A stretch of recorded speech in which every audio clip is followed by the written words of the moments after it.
नमस्कार, स्वागत है आपका। आप देख रहे हैं खबरों का डबल डोज 1 और 11। आपके साथ मैं नेहा बात और आपके साथ मैं हूं अर्पिता आर्या। सबसे पहले आप तक बड़ी खबर पहुंचा दें। मशहूर अभिनेत्री नोरा फतेही पर मनी लॉन्ड्रिंग केस में ईडी का शिकंजा कस दिया है। नोरा फतेही की ईडी ने समन देकर उनसे पूछताछ के लिए उनको बुलाया।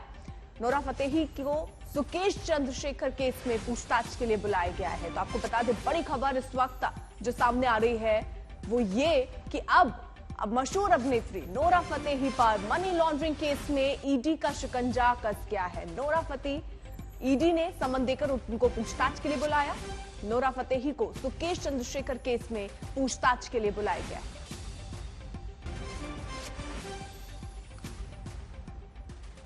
और आर्यन खान मामले में इस वक्त नवाब मलिक प्रेस कॉन्फ्रेंस कर रहे हैं। सीधे आपको वहीं लिए चलेंगे। उसके बाद हमारी प्रेस कॉन्फ्रेंस हुई, लेकिन जो एक रिटन ऑर्डर होता है वो जज साहब के माध्यम से हम लोगों को प्राप्त नहीं हुआ। कल सवेरे 11 बजे जो कोर्ट का पोर्टल है ऑनलाइन, उस पोर्टल पे जस्टिस जोगलेकर जी का ऑर्डर लोड हुआ और जोगले सर करके जज साहब के ऑर्डर लोड होने के बाद हम लोगों ने उसे ऑनलाइन लोड करने के बाद चीजें पढ़ी। उसको मैं समझता हूं कि आप जिस तरह से हमारे मीडिया में मेरा नाम लेकर पूरी खबरें 8.5 महीने चली, मेरे दामाद को 8.5 महीने जेल में रहना पड़ा और एक उनकी बीवी जो मेरी बेटी है वो अलग ट्रॉमा में थी। उसके 2 छोटे छोटे लड़के जो अलग तरह से उनके दिमाग पे असर हुआ, वो समाज में किसी से मिलने के लिए तैयार नहीं। सिर्फ या मेरे घर पे या मेरी दूसरी बेटी है उसके घर पे या घर के 4, 6, 10 लोगों के अलावा वो किसी से मिलते नहीं। इस तरह का हालात घर में है। लेकिन कल जो आदेश आया उससे पहले की घटनाक्रम मैं आपके सामने रखना चाहता हूं।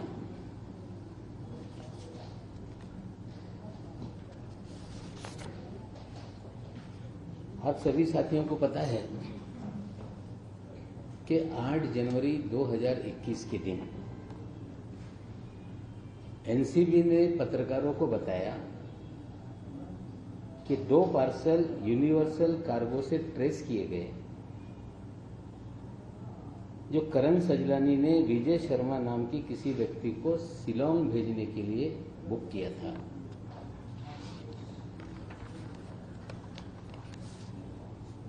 नौ जनवरी के दिन करण सजलानी जो बांद्रा में रहते हैं उनके घर पे रेड की गई और एनसीबी ने पत्रकारों को बाकायदा प्रेस रिलीज निकालकर 200 किलो गांजा बरामद किया गया है। इस तरह से खबर आप लोगों को 9 तारीख को दी गई। उसी 9 तारीख के दिन एनसीबी के अफसर के नंबर से सभी पत्रकारों को एक प्रेस रिलीज और 4 तस्वीरें दी गई। वो मैं आपको स्क्रीन पे दिखाता हूं। नंबर ये आप देखिए, नंबर है 98201 11409। इसी नंबर से तस्वीरें दी गई 4 और यह प्रेस नोट निकाला गया है कि इस तरह से एक ब्रिटिश नागरिक को हमने गिरफ्तार करने का काम किया है और उसको बड़े पैमाने पे कवरेज देश के चैनलों पे और अखबारों पे आप लोगों ने प्रसारित करने का काम किया। नंबर बहुत इंपॉर्टेंट है, आपको देखना पड़ेगा कि ये नंबर से ही सारे लोगों को मैसेजेस दिए गए। फिर से नंबर देख लीजिए आप, 9820111409। लाइट चालू करो। जो तस्वीरें थी वो रिपब्लिक टीवी पे चली, वो तस्वीरें अलग अलग मीडिया में ऑनलाइन छपी।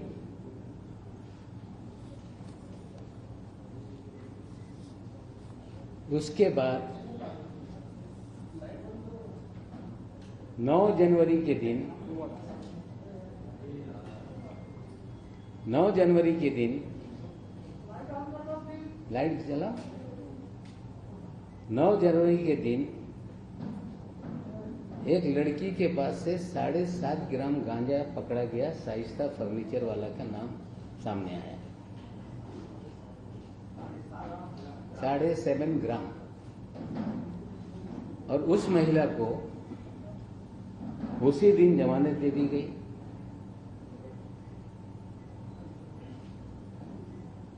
उसी के साथ साथ रेड की गई प्रिंस पान न्यू दिल्ली। उसी के दिन रेड की गई हाउस ऑफ पान गुड़गांव। उसी दिन रेड की गई रॉयस पान नोएडा। उसी दिन रेड की गई सांझा पान गुड़गांव। उसी दिन रेड की गई पंचायत दिल्ली, नितिन बेंगलोर, जीतू हर्बल टबैको, मुच्छड़ पान वाला और समीर खान के यहाँ जो मेरा दामाद है उसी दिन उसको, अभी उसकी बात नहीं करता हूं। उसके बाद रामपुर में एक रेड हुई और जिसकी भी जानकारी एनसीबी ने दी और वो सारी खबरें आप लोगों ने चलाई। एक उसकी जानकारी के लिए एक मैं न्यूज 18 लोकमत का जरा वीडियो चलाओ। न्यूज 18 लोकमत चलाओ पूरा।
आगे आगे भी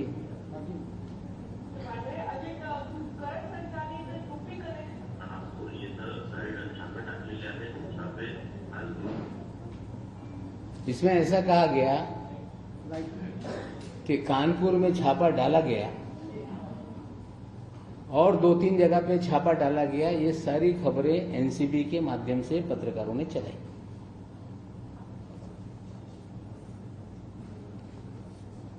आपकी जानकारी के लिए बताना चाहता हूं कि मेरा दामाद जो बांद्रा में रहता है, 9 तारीख को हमारी एनिवर्सरी थी। सारे परिवार को हम लोग साथ में खाना खाने जाते हैं, हमने खाना खाया और 13 तारीख के दिन उसके बाद मुझे एक पत्रकार साथी है, उनका फोन आया कि सुबह लगभग 9:30 पौने 10 बजे कि आपके दामाद को एनसीबी ने कोई सम्मन किया है क्या, कोई ड्रग के मामले में? मैंने वो कहा कि उसे क्यों सम्मन करेंगे, ऐसा गलत है, अगर कुछ है तो मामला गंभीर हो सकता है।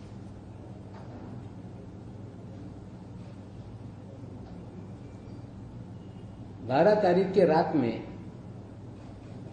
एनसीबी ने सम्मन दिया, जो समीर खान हमारे दामाद हैं उनकी माता श्री, जो बगल के किसी जो बिल्डिंग में रहती हैं यूनियन पार्क के पास,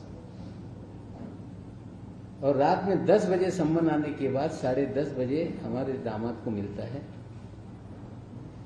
और 13 तारीख के दिन 10 बजे बुलाया गया, और समीर खान 9:45 बजे एनसीबी कार्यालय में पहुंच गए। कार्यालय पहुंचने के साथ सारे कैमरा के लोग उनके स्वागत के लिए खड़े थे। सारे चैनलों पे खबरें चलने लगी कि नवाब मलिक के दामाद को सम्मन, और उसकी तस्वीरें सारे चैनलों पे दिखाई जाने लगी। शाम होते होते फिर खबर आई, फिर उसी नंबर से लोगों को मैसेज दिया गया कि 27A में समीर खान ये ड्रग पैडलर है, बड़ा रैकेट चलाता है, इंपोर्ट करता है, और उसे 27A में गिरफ्तार कर लिया गया। एज यूजुअल हम लोग गए, वहां से जेल कस्टडी हो गई। जेल कस्टडी के बाद हमने जमानत याचिका लगाई, याचिका रिजेक्ट हो गई। हाई कोर्ट में गए, हाई कोर्ट में 6 महीना जिस दिन पूरा होने वाला था उस दिन सुनवाई लगी, और एनसीबी ने कहा कि हम 7 तारीख को चार्जशीट फाइल कर रहे हैं। 3 महीना पहले वाला 7 तारीख, जिस दिन 6 महीना गिरफ्तारी के बाद, 9 तारीख के बाद जो 6 महीना पूरा हो रहा था, 7 तारीख के दिन, उस दिन चार्जशीट फाइल करेंगे। हाई कोर्ट ने कहा कि आप अब लोअर कोर्ट में जाइए। फिर लोअर कोर्ट में हमने बेल एप्लीकेशन लगाई। 3.5 महीने एनसीबी ने टाला टाल करने का काम किया। तारीख लगती तो सर पांडे नाम के एक वहां पे पीपी है, वो कहते हैं कि आज मुझे टाइम नहीं है। जज साहब ने कहा कि कल सुन लेते हैं, बोले कल मैं आऊंगा नहीं। कहने का अर्थ यह है कि उस सुनवाई को 3.5 महीने तक चलाना पड़ा, और एनसीबी ने भरपूर कोशिश की कि जितना टाइम बाय हो सकता है इसमें किया जाए, लेकिन अल्टीमेटली जमानत हो गई। और 12 तारीख के दिन जज साहब ने दस्तखत किया, और दस्तखत करने के बाद कल लोड 13 तारीख के दिन हुआ, और चीजें आई। वो चार्जशीट जो है, वो जो ऑर्डर है, मैं आप लोगों को अभी उस पर शेयर करता हूं। उसके अंदर 2 पैराग्राफ बहुत इंपॉर्टेंट है।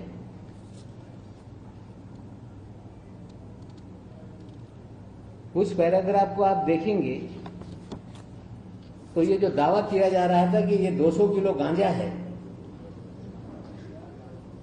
ये पूरी तरह से कोई 200 किलो गांजा उसमें नहीं मिला। कुल मिला के 7.5 ग्राम शाइस्ता फर्नीचर वाला के पास जो मिला वो मैरिजुआना है।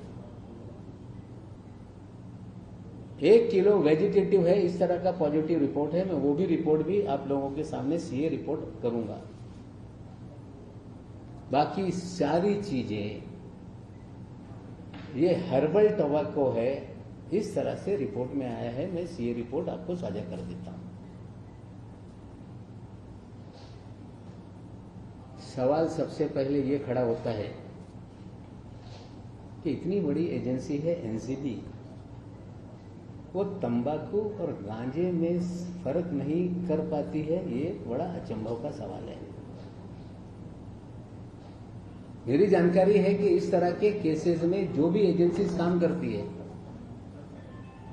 उनके पास इंस्टेंट टेस्टिंग का एक किट होता है, जिससे टीएससी केमिकल लेवल देखकर वो तय कर सकते हैं कि ये एनडीपीएस एक्ट में कवर होने वाली कोई पदार्थ है या नहीं। इसका मतलब है कि ये सारी चीजें उन्होंने चेक की, गांजा नहीं था और लोगों को फ्रेम करने का काम किया गया। ये मैं नहीं कहता हूं, ये पूरी तरह से ये जो कोर्ट की रिपोर्ट है ये कहती है। जो धाराएं लगाई गई 27A की वो लागू नहीं होती।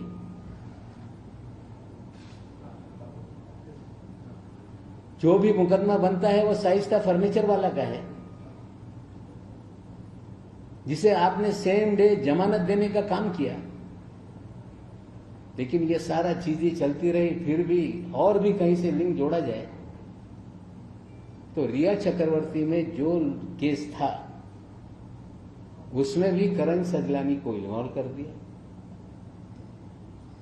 शाइस्ता फर्नीचर वाला, राहिला फर्नीचर वाला जो एक्यूज है उसको इन्वॉल्व कर दिया। जो रिया चक्रवर्ती केस में एक आरोपी है उसको इस केस में डाल दिया। देश में दुर्गा पूजा की धूम है, आस्था और भक्ति का सैलाब उमड़ रहा है। कोलकाता से दिल्ली तक अष्टमी की पूजा अर्चना की गई। माता की विदाई से पहले भक्त जी भरकर माता की आराधना कर लेना चाहते हैं।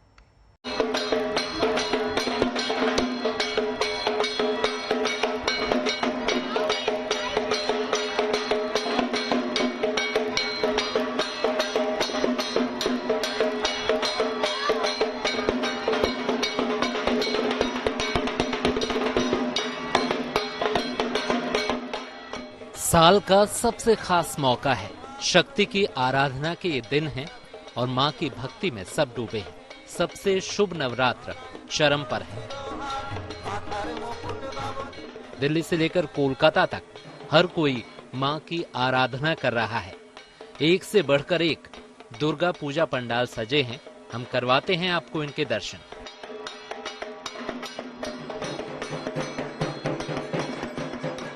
दक्षिण कोलकाता के गरियाहाट में दुर्गा पूजा की खासियत ये है कि यहाँ कोई थीम नहीं होती। परंपरागत रूप से मां की प्रतिमाएं सजी हैं। विशेष आराधना हो रही है। अष्टमी की छटा देखते ही बनती है। अंदर विशेष पूजा हो रही है, लेकिन कोरोना को देखते हुए भक्तों की एंट्री नहीं है। भक्त बाहर शांति से खड़े मां को निहार रहे हैं। अष्टमी पर यहाँ ढाक का आयोजन भी किया गया। अंदर कोई भी अलाउड ज्यादा तौर पे नहीं है और ये पूजा जो है, ये पंडाल जो है, ये बहुत ही हाई प्रोफाइल एक हैवी वेट एंटिटी है। ये इसको देखने के लिए बहुत सारे लोग आते हैं हर साल और इस साल शायद भीड़ कम है क्योंकि ट्रेन्स नहीं चल रहे। कोरोना के मद्देनजर रखते हुए रेस्ट्रिक्शंस है, उनको रिलीज भी दिया गया है। लेकिन अभी फिलहाल अगर मैं इन कंपैरिजन 2019 की बात करूं तो भीड़ बहुत ही कम है। वर्धमान के दुर्गा पूजा पंडाल में इस बार विराजे हैं बाबा केदारनाथ। इस बार यहाँ केदारनाथ धाम की थीम रखी गई है। ये दुर्गा पूजा सांप्रदायिक सद्भाव की भी मिसाल है। हिंदू मुस्लिम मिलकर पूजा का आयोजन कर रहे हैं।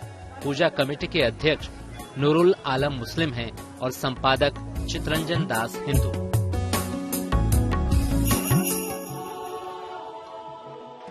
कोलकाता के एक और पंडाल की झलक देखिए, जहां अष्टमी के दिन विशेष पूजा की गई। बड़ी तादाद में भक्त यहां मौजूद थे।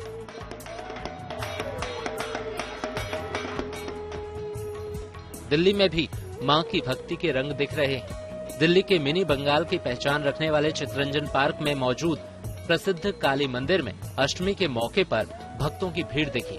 लोग कोविड नियमों का पालन करते हुए मां के दर्शन करते दिखे। सुबह से यहाँ भीड़ लग गया है। सुबह महाअष्टमी का पूजा हुआ, 10:30 बजे एक बार पुष्पांजलि हुआ है। ऑनलाइन सब कुछ हो रहा है। फिर 11:30 बजे और एक बार पुष्पांजलि ऑनलाइन हुआ है। अभी उसके बाद भोग आरती लगने के बाद अभी भोग डिस्ट्रीब्यूशन जहाँ जहाँ गया है वहाँ पर हमने डिस्ट्रीब्यूट कर दिया है, point two point distribution. Bihar के दरभंगा में तो पूजा पंडाल की थीम एम्स रखी गई है।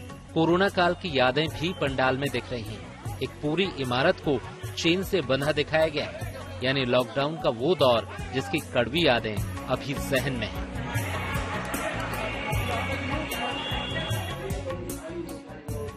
और ये तस्वीरें दार्जिलिंग की है।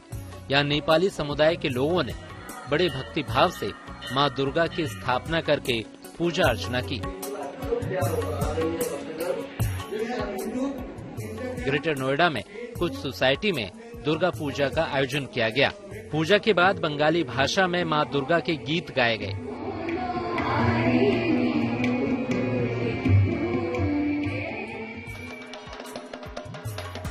नवरात्र आस्था और श्रद्धा के साथ साथ सामाजिक समरसता का भी संदेश दे जाता है। आज तक ब्यूरो।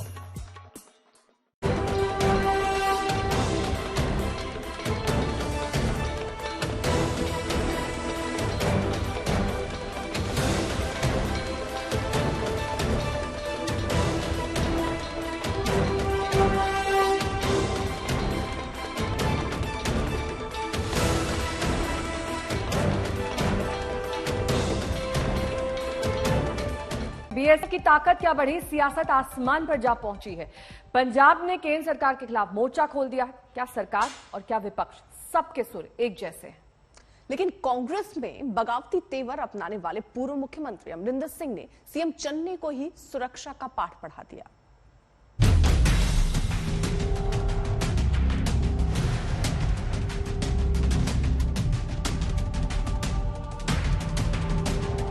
बीएसएफ देश की करीब 6000 किलोमीटर लंबी सीमा की देखरेख की जिम्मेदारी।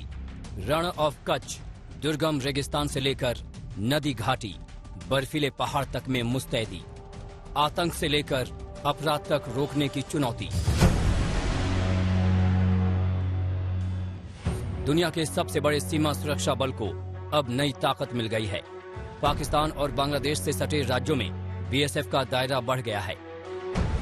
पंजाब में अंतर्राष्ट्रीय सीमा से 15 किलोमीटर की बजाय अब 50 किलोमीटर तक का इलाका बीएसएफ के अधिकार क्षेत्र में होंगे।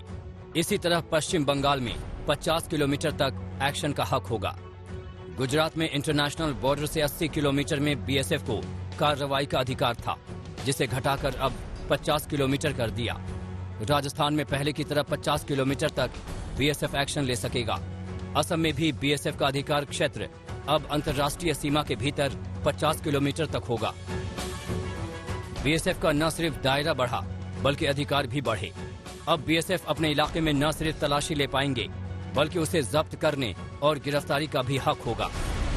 गृह मंत्रालय ने पाकिस्तान और बांग्लादेश की अंतर्राष्ट्रीय सीमा पर बीएसएफ के अधिकार क्षेत्र को बढ़ा दिया है। गृह मंत्रालय के नए नोटिफिकेशन के मुताबिक बीएसएफ अब 50 किलोमीटर की दूरी तक यानी बॉर्डर से अंदर जाकर के जब्ती, तलाशी और गिरफ्तारी कर सकता है। ये बीएसएफ के इस्टेब्लिशमेंट एक्ट 168 के 139 धारा के तहत इस तरीके के कदम बढ़ाए गए हैं। बीएसएफ को मिले नए अधिकार पर पंजाब में घमासान छिड़ गया। कांग्रेस से लेकर विपक्ष तक केंद्र सरकार के फैसले पर हमलावर हो गए। पंजाब कांग्रेस तो आपस में ही भिड़ गई। मुख्यमंत्री चन्नी ने केंद्र पर संघीय ढांचे पर हमले का आरोप लगाया, तो पूर्व सीएम अमरिंदर सिंह ने अपनी ही पार्टी की सरकार को केंद्रीय सुरक्षा बलों को लेकर सियासत न करने का पाठ पढ़ा दिया। वहीं पूर्व कांग्रेस अध्यक्ष सुनील जाखड़ ने चन्नी से सवाल किया कि क्या अमित शाह से मुलाकात में उन्होंने अनजाने में आधा पंजाब केंद्र को सौंप दिया। पंजाब में अगले साल चुनाव है, ऐसे में हर दल खुद को पंजाब का सबसे बड़ा रहनुमा दिखाने में भी लगा है। यही कारण है कि बीएसएफ को ताकत देने पर हर दल ने एक सुर में केंद्र के खिलाफ हमला बोल दिया। आम आदमी पार्टी ने तो इसे केंद्र का तुगलकी फरमान बता दिया। डायरेक्ट फैडरल स्ट्रक्चर ਦੇ ਵਿੱਚ ਉਹਨਾਂ ਨੇ ਦਖਲਅੰਦਾਜ਼ੀ ਕੀਤੀ ਜਿਹੜੀ ਕਦੀ ਵੀ ਬਰਦਾਸ਼ਤ ਨਹੀਂ ਹੋ ਸਕਦੀ। ਇਹੋ ਜਿਹੀ ਚੀਜ਼ਾਂ ਜਿਹੜੀਆਂ ਨੇ ਕਿ ਸਿੱਧੀ ਜਿਹੜੀ ਸਟੇਟ ਗਵਰਨਮੈਂਟ ਦੇ ਜਿਹੜੇ ਕੰਮ ਨੇ ਉਹਨਾਂ ਨੂੰ ਗਵਰਨਮੈਂਟ ਆਫ ਇੰਡੀਆ ਜੇ ਆਪਣੇ ਆਪ ਸਟੇਟ ਪੁਲਿਸ ਜਾਂ ਹੋਰ ਪੁਲਿਸ ਜਿਹੜੀ ਹੈ ਸਾਡੀਆਂ ਫੋਰਸਿਸ ਨੇ ਉਹਨਾਂ ਲਈ ਕਿਹੜਾ ਕੰਮ ਰਹੇਗਾ।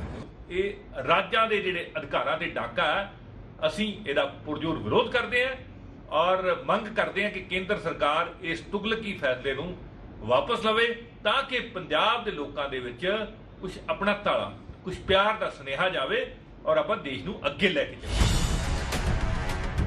कभी मोदी सरकार के साथ सत्ता में रह चुकी अकाली दल को भी बीएसएफ को नई शक्ति देना रास नहीं आया। ਜਿਹੜਾ ਕੇਂਦਰ ਸਰਕਾਰ ਦਾ ਹੋਮ ਮਿਨਿਸਟਰੀ ਦਾ ਨਵਾਂ ਫੈਸਲਾ ਆਇਆ ਕਿ ਪੰਜਾਬ ਤੇ ਕੁਝ ਹੋਰ ਸੂਬਿਆਂ ਦੇ ਵਿੱਚ BSF ਨੂੰ ਅਧਿਕਾਰ ਦਿੱਤੇ ਗਏ ਆ ਕਿ 50 ਕਿਲੋਮੀਟਰ ਤੱਕ ਉਹ ਪੁਲਿਸ ਦੀ ਤਰ੍ਹਾਂ ਕਿਸੇ ਨੂੰ ਅਰੈਸਟ ਕਰ ਸਕਦੇ ਆ, ਸੀਜ਼ ਕਰ ਸਕਦੇ ਆ, ਸਰਚ ਕਰ ਸਕਦੇ ਆ। ਇਹ ਮੈਂ ਸਮਝਦਾ ਕਿ ਸਾਰੀ ਪੰਜਾਬ ਸਟੇਟ BSF ਦੇ ਹਵਾਲੇ ਕਰਨ ਦਾ ਇੱਕ ਕੋਝਾ ਯਤਨ। ਇਹਦਾ ਮਤਲਬ ਹੈ ਕਿ ਕੇਂਦਰ ਸਰਕਾਰ ਬਾਰਡਰ ਸਟੇਟ ਪੰਜਾਬ ਦੇ ਵਿੱਚ ਇਨਡਾਇਰੈਕਟ ਤਰੀਕੇ ਦੇ ਨਾਲ ਰਾਜ ਕਰਨਾ ਚਾਹੁੰਦੀ ਹੈ ਔਰ ਉਹਨੇ ਬਾਰਡਰ ਦਾ ਬਹਾਨਾ ਬਣਾ ਕੇ 50 ਕਿਲੋਮੀਟਰ, ਇਹਦਾ ਮਤਲਬ ਕਿ ਆਲਮੋਸਟ ਸਾਰੀ ਸਟੇਟ ਦਾ ਜਿਹੜੀ ਲਾਅ ਐਂਡ ਆਰਡਰ ਹੈ ਉਹ ਕੇਂਦਰ ਦੇ ਹਵਾਲੇ ਕੀਤੀ। ਇਸ ਫੈਸਲੇ ਦਾ ਮੈਂ ਵਿਰੋਧ ਕਰਦਾ। ਕੇਂਦਰ ਸਰਕਾਰ ਨੂੰ ਇਮੀਡੀਏਟਲੀ ਇਹਨੂੰ ਵਾਪਸ ਲੈਣਾ ਚਾਹੀਦਾ ਹੈ। ਕਿਸੇ ਵੀ ਤਰੀਕੇ ਸਟੇਟਾਂ ਨੂੰ फैसला प्रवान नहीं करना चाहिए। पंजाब में सीमा से 50 किलोमीटर तक का इलाका बढ़ाए जाने से पूरा अमृतसर BSF के अंदर आ जाएगा, जहां वो न सिर्फ तलाशी ले पाएंगे बल्कि पूछताछ और गिरफ्तारी भी कर सकेंगे। गृह मंत्रालय के इस आदेश से जो एजेंसियां लगातार चिंताएं जाहिर कर रही हैं, उसमें काफी मदद मिलेगी और ये बताया जा रहा है कि 15 से 50 किलोमीटर की दूरी तक अगर छानबीन करने और ऑपरेशन करने में BSF को काफी दिक्कतें हो रही थी, वो सारी चीजें अब आगे आने वाले समय में नहीं होंगी। कैमरामैन सत्या के साथ जितेंद्र सिंह, आज तक। और इस बीच बड़ी खबर आपको बता दें, मशहूर अभिनेत्री नोरा फतेही से खबर जुड़ी हुई है जो कि ईडी के दफ्तर पहुंच गई हैं। उन्हें समन भेजा गया था मनी लॉन्ड्रिंग मामले में। 200 करोड़ के मनी लॉन्ड्रिंग मामले में नोरा फतेही की आज पेशी ईडी दफ्तर में होनी है और ईडी के दिल्ली दफ्तर नोरा पहुंची। सुकेश चंद्रशेखर मामले में पूछताछ के लिए उन्हें बुलाया गया है। नोरा फतेही को ईडी ने समन देकर पूछताछ के लिए बुलाया है। मामला 200 करोड़ रुपए का है। तो मनी लॉन्ड्रिंग मामले में शिकंजा कसता ईडी का नोरा फतेही पर। इस पूरे मामले पर आज पूछताछ के लिए दिल्ली के ईडी दफ्तर में नोरा फतेही पहुंच चुकी है। ईडी के दिल्ली दफ्तर में नोरा को समन किया गया है। नोरा फतेही जिन पर 200 करोड़ का मनी लॉन्ड्रिंग का मामला है और इसी मामले को लेकर पूछताछ उनसे की जाएगी। ये तस्वीरें नोरा फतेही की। इस बीच एक और बड़ी खबर, नेहा, जैकलीन फर्नांडिस को भी ईडी ने पूछताछ के लिए बुलाया है। यानी जैकलीन फर्नांडिस को भी अब पूछताछ के लिए बुलाया गया है। मुनीश पांडे हमारे साथ, हमारे सहयोगी इस वक्त जुड़ चुके हैं। मुनीश, यानी अब जैकलीन का नाम भी सामने आ रहा है और नोरा फतेही दिल्ली दफ्तर पहुंच भी गई है। पूरा मामला जरा बताइए। जी देखिए, इन्फोर्समेंट डायरेक्टरेट यानी कि प्रवर्तन निदेशालय 200 करोड़ रुपए के मनी लॉन्ड्रिंग की जांच कर रहा था, जिसमें कि आरोपों के घेरे में है सुकेश चंद्रशेखर, एक ऐसा ठग जिसने पिछले कुछ सालों में लगभग 300 से 400 करोड़ रुपए लोगों को ठगे हुए हैं। और ये सबसे ज्यादा खास इसलिए था कि जेल में रहते हुए, दिल्ली की जेल में रहते हुए इसने 200 करोड़ रुपए की ठगी एक बिजनेसमैन की पत्नी के साथ की थी। अब इसमें बॉलीवुड का कनेक्शन कहां से आता है? जो ईडी के सूत्र हैं, उन्होंने हमें जो जानकारी दी है उसके मुताबिक जब वो सुकेश चंद्रशेखर के पैसों के लेन देन के बारे में जांच कर रहे थे तो उन्हें पता चला कि बॉलीवुड की 2 अभिनेत्रियां हैं जिनसे कि पैसे की लेन देन की बात की गई है और हो सकता है कि पैसे का लेन देन भी हुआ हो, क्योंकि सारा का सारा कैश में पैसा आया हुआ था, ब्लैक मनी था। जैकलीन फर्नांडिस को इसके पहले अगस्त और सितंबर के महीने में लगभग 2 से 3 बार तक ईडी ने पूछताछ की हुई है और नोरा फतेही को आज 11 बजे उन्होंने ईडी के दफ्तर में बुलाया था, जहां से उनकी पूछताछ होनी है। मैंने एक ईडी के अधिकारी के साफ तौर पे पूछा कि क्या ये सुकेश चंद्रशेखर के विक्टिम है, पीड़ित है, या फिर इस मामले में उनका भी कोई रोल है। लेकिन ईडी का ये कहना है कि शुरुआत में इन दोनों अभिनेत्रियों ने दावा किया था कि उनके साथ भी सुकेश चंद्रशेखर ने ठगी की हुई है, लेकिन अब ऐसे सबूत और दस्तावेज मिले हैं जिसकी बिना पर उनको ऐसा लगता है कि कहीं ना कहीं सुकेश चंद्रशेखर की ठगी से इन दोनों अभिनेत्रियों का लेना देना हो सकता है और इसी के लिए उनकी पूछताछ की जा रही है। हालांकि आज शाम की पूछताछ के बाद ही पता चल पाएगा कि आखिरकार नोरा फतेही का इस पूरे 200 करोड़ की ठगी से क्या लेना देना है, सुकेश चंद्रशेखर से क्या लेना देना है। और सुकेश चंद्रशेखर की शादी भी खुद लीना मारिया पॉल, एक अभिनेत्री है बॉलीवुड की, उनसे हुई थी, जिन्हें ईओडब्ल्यू ने हाल ही में गिरफ्तार किया था। तो कुल मिलाकर 200 करोड़ की ठगी जो कि दिल्ली के तिहाड़ जेल से शुरू हुई थी, अब वो बॉलीवुड तक पहुंच चुकी है और जांच की आंच में इस वक्त 2 बॉलीवुड की बड़ी अभिनेत्रियां जैकलीन फर्नांडिस और नोरा फतेही हैं, जिनसे कि नोरा फतेही से आज पूछताछ होगी और जैकलीन से कल पूछताछ होगी। मुनीश, ये दोनों विक्टिम हैं या फिर ठगी में शामिल हैं? जी ठीक, मेरा यही सवाल था उस अधिकारी से जो इस मामले की जांच कर रहे हैं और उनका ये कहना था कि पहले जब इनसे पूछताछ की गई तो दोनों ने बताया कि वो पीड़ित है, लेकिन पहले बयान के बाद में जब दूसरा बयान दर्ज हुआ और तीसरा बयान दर्ज हुआ जैकलिन फर्नांडिस का, तो ईडी को लगा कि जैकलिन फर्नांडिस जो जानकारी दे रही है वो पूरी तरह से सही नहीं है और कुछ ऐसे दस्तावेज भी मिले जिससे कि पैसे के लेन देन की बातें भी सामने आई। तो इसके लिए जैकलिन फर्नांडिस को कल फिर दोबारा बुलाया गया है।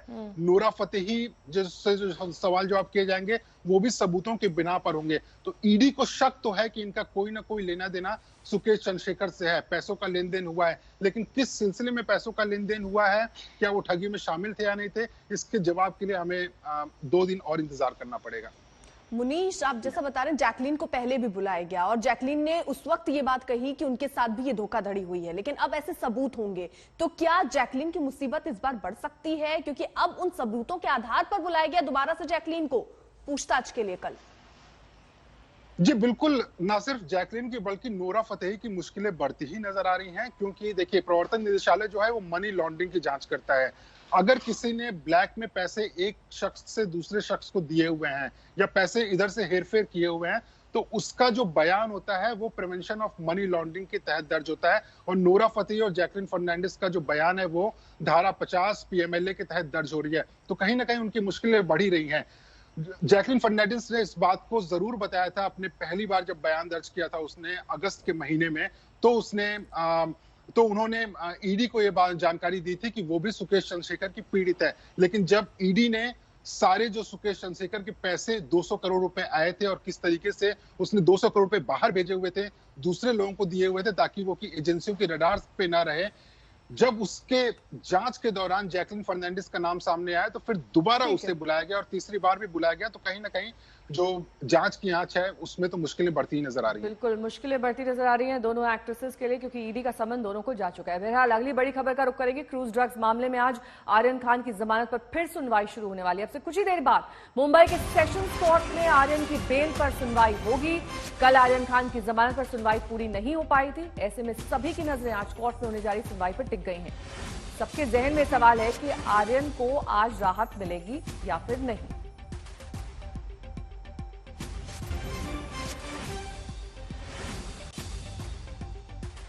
जमानत का एनसीबी ने विरोध किया है। तो आर्यन की जमानत पर देखिए अब से थोड़ी देर में सुनवाई होनी है मुंबई के कोर्ट में। कल पूरी नहीं हो पाई थी सुनवाई और आज ये सुनवाई होनी है और इस पर नजर रहेगी कि क्या आर्यन खान को आज जमानत मिलती है या नहीं, क्योंकि आज का दिन इसलिए भी महत्वपूर्ण, कल दशहरा और उसके बाद 2 दिन की छुट्टी। अगर आज उनकी इस सुनवाई में देरी होती है, सुनवाई नहीं हो पाती या कोई फैसला नहीं हो पाता है तो इनको आने वाले 2 से 3 दिन और जेल में ही बिताने पड़ेंगे और उसके बाद ही जमानत के लिए ये वापस अपील कर सकते हैं। तो आर्यन की जमानत का एनसीबी ने कड़ा विरोध किया और ये कहा कि जो सबूत उनके हाथ लगे हैं वो अभी और जांच को आगे बढ़ाना चाह रहे हैं और कुछ छेड़छाड़ हो सकती है अगर आर्यन खान को छोड़ा जाता है जमानत पर।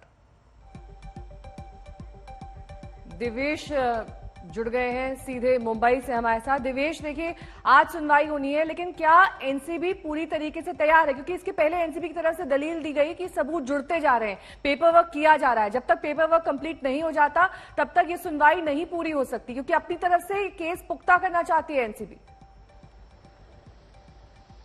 जी आपको बता दें कल 2 अहम सबूत जो नारकोटिक्स कंट्रोल ब्यूरो ने कोर्ट में पेश किए थे, एक था जो व्हाट्सएप चैट्स उन्होंने आर्यन खान के फोन के डंप डेटा से रिकवर किया, उससे मजिस्ट्रेट को दिखाया गया। इसके अलावा कुछ स्टेटमेंट्स थे जिन्हें मजिस्ट्रेट को दिखाया गया। ये 2 बहुत ही अहम सबूत थे जो कि आर्यन खान के खिलाफ हैं और बेल के खिलाफ जो अपील कर रही है नारकोटिक्स कंट्रोल ब्यूरो, उसमें ये बहुत ही कारगर साबित हो सकते हैं। किसी तरीके से ये जो आर्यन खान की अपील है उसके लिए ये एक खतरा भी साबित हो सकता है, क्योंकि इन दोनों ही मामलों में ये चीज़ें सामने आई हैं कि बल्क क्वांटिटी में यानी बड़ी मात्रा में ड्रग्स की खरीद फरोख्त की बातचीत ड्रग पेडलर्स से आर्यन खान कर रहे थे, ये चीज़ सामने आई है। इसके अलावा कुछ विदेशी नागरिकों से ड्रग्स के बारे में बातचीत करते हुए आर्यन खान नजर आ रहे हैं, उनके ट्रांजैक्शंस मिले हैं और इन्हीं ट्रांजैक्शंस को देखते हुए,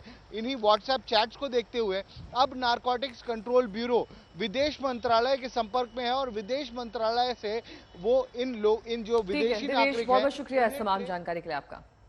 लखीमपुर मामले में गाड़ी से कुचलकर 4 किसानों के मारे जाने के केस की जांच के लिए पुलिस क्राइम सीन को रिक्रिएट करेगी। इस मामले में 2 और आरोपियों की कल गिरफ्तारी हुई है।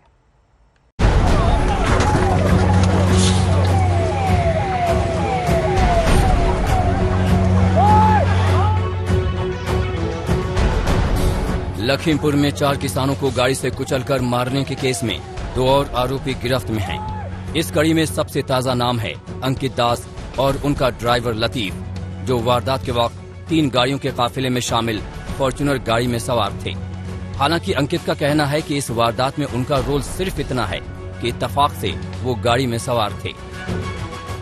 हम लोग सही बताइए। मैं निर्दोष हूँ, हम लोगों ने कोई ऐसा घटनाक्रम नहीं करा है, बस हम लोग फ्लीट में थे पीछे, ठीक है बस। बाकी क्या हुआ? पूछताछ में क्या हुआ?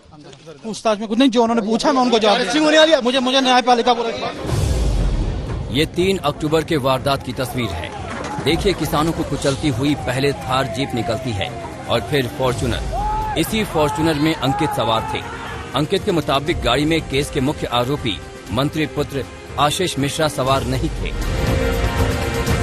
अंकित जी क्या हुआ? क्या कहेंगे? आप थे या नहीं थे अंकित? कल गिरफ्तारी के बाद अंकित को लखीमपुर खीरी सेशन कोर्ट में पेश किया गया। कोर्ट ने अंकित को 3 दिन के पुलिस रिमांड में भेज दिया। पुलिस हिरासत के दौरान अंकित दास को लखीमपुर खीरी के तिकुनिया चौराहे पर क्राइम सीन पर ले जाया जाएगा। अंकित के साथ जांच टीम घटना को रिक्रिएट करेगी। हालांकि अंकित के वकील ने कोर्ट में जिरह के दौरान ये तर्क पेश किया था कि सीन रिक्रिएट करने के लिए पुलिस कस्टडी की जरूरत नहीं। पुलिस कस्टडी को लेकर क्या बात? पुलिस कस्टडी को लेकर हमने अपोज किया। उन्होंने कहा था कि सीन रिक्रिएशन के लिए हमको इनकी जरूरत है। सीन रिक्रिएशन में अंकित दास की कोई आवश्यकता नहीं है। पुलिस कस्टडी रिमांड मांगी जाती है किसी चीज की रिकवरी के लिए, रिकवरी या डिस्कवरी के लिए। तो ना कोई रिकवरी होनी है, ना तो कोई डिस्कवरी होनी है। इससे पहले अपने गनर लतीफ के साथ क्राइम ब्रांच पहुंचे अंकित दास से पुलिस ने कल 5 घंटे लंबी पूछताछ की। क्राइम ब्रांच ने कुछ देर तक अंकित दास और आशीष मिश्रा को आमने सामने बैठाकर भी पूछताछ की। इसके अलावा अलग से करीब 2 घंटे तक घटना के मुख्य आरोपी आशीष मिश्रा के दावे से जुड़े कई सवाल भी किए गए। पूछताछ में अंकित ने बताया कि फॉर्च्यूनर गाड़ी में वो अकेला था। पूछताछ में अंकित ने बताया कि घटना के वक्त फॉर्च्यूनर गाड़ी पर डंडे बरसाए गए थे, जिसकी वजह से ड्राइवर को तेजी से गाड़ी निकालनी पड़ी। उसने कहा कि उसकी गाड़ी से किसी ने कोई फायरिंग नहीं की, लेकिन जब अफसरों ने पूछा कि फॉर्च्यूनर पर हमले के कोई निशान क्यों नहीं है, तो अंकित दास कोई जवाब नहीं दे पाया। समर्थ श्रीवास्तव और अभिषेक वर्मा के साथ संतोष कुमार, लखीमपुर खीरी, आज तक। देखते रहिए आज तक। आज तक HD, सबसे तेज, सबसे ज्यादा।